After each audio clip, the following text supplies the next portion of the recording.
This year, the government is implementing some benefit for the first-time home buyer. You may think it's such a good opportunity, but you may have heard about the many unfinished buildings and developers running away, afraid that the money for new project will be wasted. Subsales are not cheap either. So, which one is more suitable for you? In this video, I will give you all the pros and cons of the subsales and the new projects. If you are wondering which one would be better for you after this video, you will know much more. Here on OptiFinance, we are helping people to explore their new wealth horizons. Before that, I need to clarify that I'm not a certified estate agent or a real estate investor. If you are looking to buy a house for investment purpose, it's always recommended to consult a professional. If you are looking to buy a house to live in and you are novice, unsure about the process, you should also seek advice from a professional. I'm just sharing the information I've gathered for the last couple of weeks and summarizing it for you. If you are considering a subsale, you need to know what you need to pay upfront. For example, you need to pay a booking fee, which is not fixed. It could be 1,000 ringgit Malaysia, 2,000 ringgit Malaysia, or more. If the deals go through, then you need to pay 10% of the initial payment. This means that you got 90% from the bank. But that's not all. You also need to budget for the following: sales and purchase agreement legal fee, 1 to 2% of the property price. Loan agreement legal fee, 1 to 2% of the loan amount.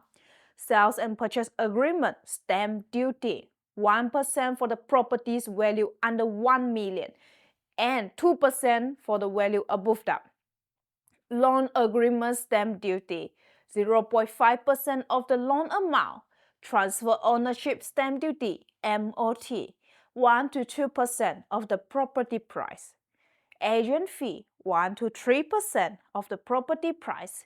Quit rent, this is varies on the state but is generally a small amount in annual fee, often less than 0.1% of the property value. And valuation fee, around 0.1% to 0.2% of the property price. You might want to take out a calculator, do the math. However, if you are considering buying a project, many developers offer incentives such as freebies, rebates, partially furnished units, appliance. At the same time, developers could offer free legal fee, free stamp duty, free loan agreement legal fee.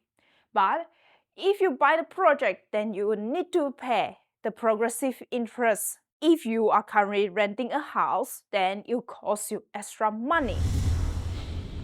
That we have covered the cost, let's move on to the time and the risk factor. If you decide to buy the project, you need to know it's gonna take 3 to 4 years to finish the whole construction. You urgently need a house, then subsales are a good choice for you. Probably cost of delay is lower, also you can decrease the risk of unfinished building. The third point is difference between reality and plans. When you buy a second-hand house, you can check out the environment, what your neighbors are like, how noisy and busy the street is, where is the sun, what is the view, is it being blocked by something, the condition of the house, also able to spot the potential issue.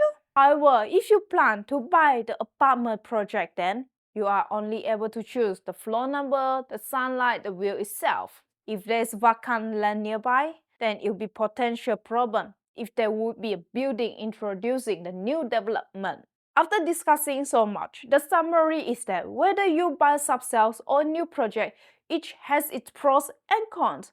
After all, everyone has their own valid points. The main thing is to consider your personal requirement, whether you have enough money, how much of risk and waiting time you are willing to take on. So, do you prefer subsales or new project? Share your thoughts in the comment section.